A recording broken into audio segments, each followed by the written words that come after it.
اندر آنا منع ہے۔ یہ ایک تحریر تھی جو کہ ایک خاص گھر کے باہر لٹکی ہوئی تھی۔ وہ گھر کئی صدیوں سے بند تھا، وہاں کسی کا بھی آنا جانا نہیں تھا، مگر پھر بھی پتہ نہیں لوگ اس گھر کے اندر کیوں چلے جاتے تھے۔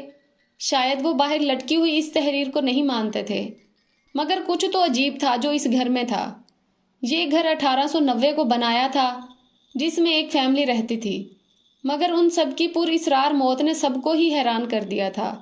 ایک کے بعد ایک پر اسرار موت نے اس علاقے کے تمام لوگوں کو حیران اور پریشان کر رکھا تھا، اور جو بھی اس کے بعد اس گھر میں گیا اس کے ساتھ ایسا ہی حادثہ پیش آیا تھا، اور وہ کبھی تو اپنے سارے حواس ہی کھو دیتا تھا۔ مجھے اور میری ٹیم کو اس خاص گھر میں جانے کا موقع ملا، ہم سب چلے گئے، مگر وہاں ہمارے ساتھ جو واقعات پیش آئے وہاں دیکھ کر مجھے یقین ہو گیا کہ وہاں جنات کا بسیرا ہو سکتا ہے۔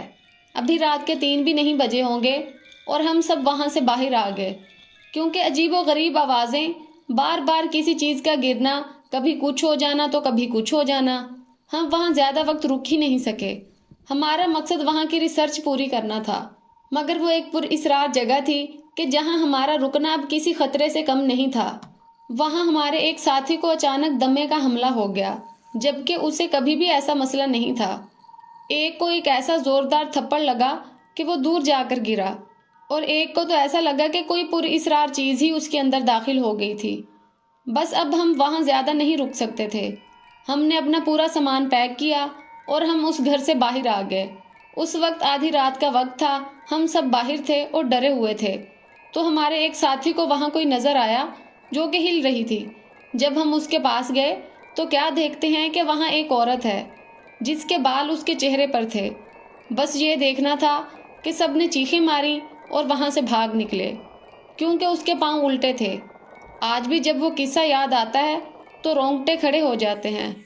میں انویسٹیگیشن کرنے کے لیے کئی جگہوں پر گیا ہوں، مگر وہ جگہ کچھ عجیب تھی، اور وہاں بہت سی پر اسرار قوتیں تھیں، ایسی قوتیں کہ انہیں قابو کرنا بھی آسان نہیں تھا، کیونکہ ان کی طاقت کئی گنا زیادہ تھی۔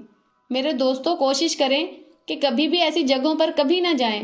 کئی دفعہ مذاق میں یا شرط لگا کر بھی جائیں تو جان کی نقصان کا خطرہ ہوتا ہے۔